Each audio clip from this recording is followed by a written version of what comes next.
Hello दोस्तों, कैसे हैं आप सब। आज की हमारी कहानी है लालची सास। क्या बताऊं भाभी, क्या दिन देखने पड़ रहे हैं। शादी क्या हुई है, तब से मेरा बेटा मेरा नहीं रहा, अपने ससुराल वालों का बनकर रह गया है। ये दिन देखने के लिए भला कोई माँ अपने बेटे की शादी करती है। सुमन जी रोते हुए अपनी भाभी से बात कर रही थी और शायद जानबूझकर जोर जोर से बोल रही थी ताकि बेटे बहू के कमरे तक उनकी आवाज़ जाए और उन्हें भी सुनाई दे कि आखिर उनकी मम्मी उनके बारे में क्या सोचती हैं। और फिर यह जानकर वो लोग बहू राशि के मायके जाने का प्रोग्राम कैंसिल कर दें।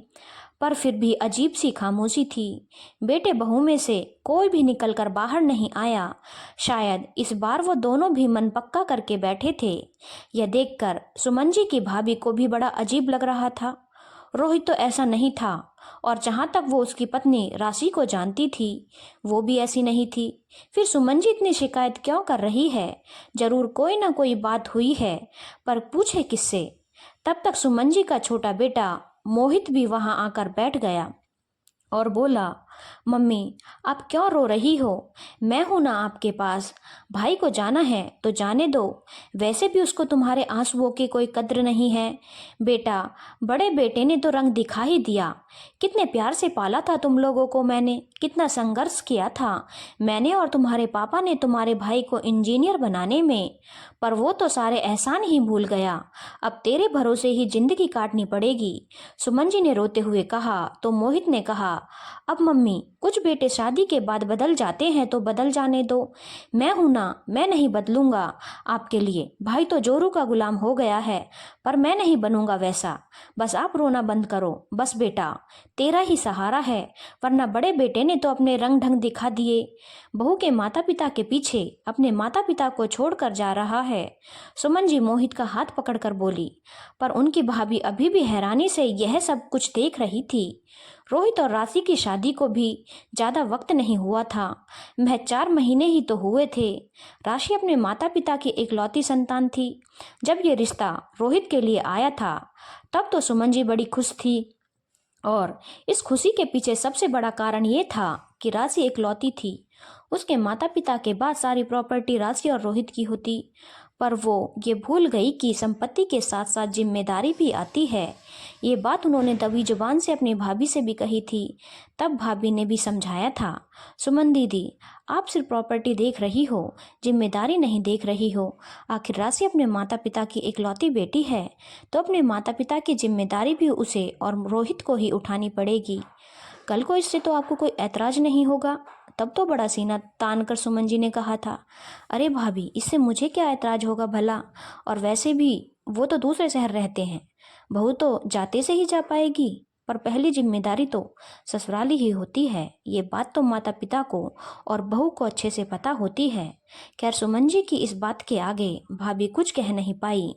जानती थी कि अभी लालच सिर पर चढ़कर बोल रहा है, लेकिन जब सच्चाई से सामना होगा तब कुछ और ही रंग हो जाएगा। क्योंकि वो अच्छे से जानती थी कि राशि के पापा की तबीयत अक्सर खराब रहती है। उन्हें हर समय कोई ना कोई अटेंडेंट के तौर पर चाहिए होता है। खैर, फिर भी राशि की मम्मी अकेले ही काफ़ी कुछ संभाल लेती थी, लेकिन पिछले 2 महीने में पापा की तबीयत ज़रूरत से ज़्यादा खराब हो रही थी। बार बार उन्हें अस्पताल में एडमिट कराना पड़ रहा था। इस कारण कई बार रोहित और राशि को रातों रात घर से रवाना भी होना पड़ा था। लेकिन पिछले 2 महीने से पापा की तबीयत ज़रूरत से ज़्यादा खराब हो रही थी। बार बार उन्हें अस्पताल में एडमिट कराना पड़ रहा था। इस कारण कई बार रोहित और राशि को रातों रात घर से रवाना भी होना पड़ा। इसलिए अब सुमन जी को बार बार उन लोगों का यूं जाना अखरने लगा था। लेकिन जैसे ही राशि के पापा को कैंसर की पुष्टि हो गई और अब उन्हें देखभाल की ज़्यादा ज़रूरत हुई, तो रोहित ने सुमन जी से कहा, मम्मी, अब पापा जी की देखभाल की ज़्यादा ज़रूरत है। मैं यूँ रोज़ रोज़ काम छोड़कर तो नहीं जा पाऊँगा, तो सोच रहा हूँ कि क्यों ना कुछ दिनों के लिए उन्हें यहीं ले आऊँ, ताकि उनकी देखभाल भी हो सके और इलाज में कोई कमी भी ना रहे। उसकी बात सुनकर सुमन जी ने कहा, बेटा, वो यहाँ क्या एडजस्ट हो पाएंगे।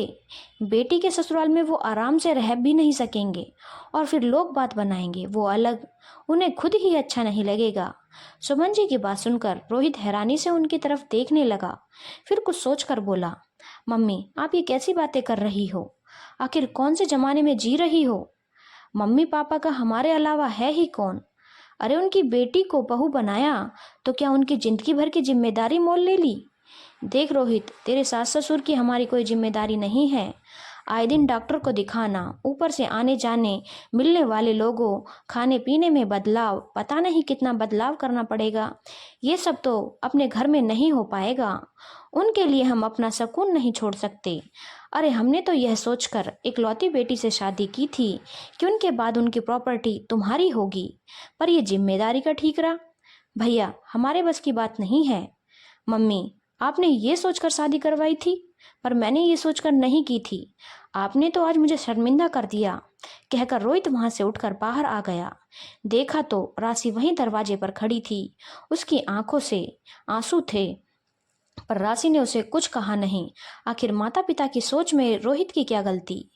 आखिरकार सुमन जी की तरफ से ना हो जाने पर रोहित ने उसका हल ये निकाला कि उसने वर्क फ्रॉम होम ले लिया और अब वो राशि के साथ उसके मायके वाले शहर में ही शिफ्ट हो रहा था। बस इसी कारण से सुमन जी जली भुनी बैठी थी और सबको कह रही थी कि बहू बेटे को लेकर जा रही है। अब तो बेटा भी ससुराल वाला हो गया। घर के दूसरे सदस्य भी रोहित को समझाना नहीं चाह रहे थे। खैर थोड़ी देर बाद दरवाजा खुला तो रोहित अपने कमरे से बाहर आया। उसके साथ बैग भी था। उसके पीछे पीछे राशि भी अपने सामान के साथ आ गई। बाहर मामी जी को बैठा देखकर दोनों ने उनके पैर छुए तो मामी जी ने मुस्कुराते हुए आशीर्वाद दिया। तब तक कैब भी आ चुकी थी। रोहित सुमन जी के पैर छूने के लिए झुका तो सुमन जी ने अपना रोना और तेज कर दिया, पर रोहित को तो जाना था, तो वो चुपचाप सामान के साथ बाहर आ गया। पीछे से राशि ने उनके पैर छुए तो सुमन जी ने अपने पैर ही पीछे खींच लिए, पर राशि ने कुछ नहीं कहा। वो चुपचाप वहां से रवाना हो गई, पर मामी जी उसे छोड़ने जरूर बाहर आई। बाहर आने पर उन्हें सारी बातें पता चली। वो उन दोनों को विदा कर अंदर आ गई। अंदर आई तो देखा अभी भी सुमन जी ने अपना रोना धोना चला रखा था। अच्छा दीदी, मैं भी अब चलती हूँ। भाभी देखा आपने रोहित को कैसे अपनी रोती हुई माँ को छोड़कर चला गया, और ऊपर से वो निर्लज्ज बहू। बस करो भाभी, और कितनी बद्दुआ दोगी? आपके ही बेटे बहू हैं और यहाँ वो लोग गलत नहीं हैं। यहाँ पर आप गलत हो। आपको शुरू से पता था कि राशि एकलौती बेटी है, लेकिन आपको सिर्फ उसकी संपत्ति दिख रही थी, उसकी जिम्मेदारियां नहीं दिख रही थी। तब तो लालच ही लालच में आपने अपने बेटे की शादी कर दी, और अब यहाँ से रोना धोना मचा रखा है। भगवान के लिए रोना धोना बंद कीजिए, क्योंकि अगर आप किसी को भी ये बात कहेंगे ना कि बेटा बहू क्यों गए, तो वो उल्टा आपको ही गलत मानेंगे। आखिर अपनी भाभी की लताड़ सुनकर सुमन जी चुप हो गई। रोहित ने कुछ कहना चाहा तो मामी जी ने उसे भी डांट दिया। हाँ बेटा, एक बार तेरी भी शादी हो जाने दे, उसके बाद तुझे भी देख लेंगे कि अपनी माँ की कितनी सेवा करने आएगा। अब रोहित से भी कुछ कहते नहीं बन रहा था। आखिर मामी जी वहां से रवाना हो गई, पर ना सुमन जी सुधरी और ना ही रोहित। वो तो लोगों से मिलते तो हर जगह बहू की बुराई प्राण शुरू कर देते। धन्यवाद दोस्तों। अगर आपको कहानी अच्छी लगी हो तो चैनल को लाइक, शेयर और सब्सक्राइब करना ना भूलें।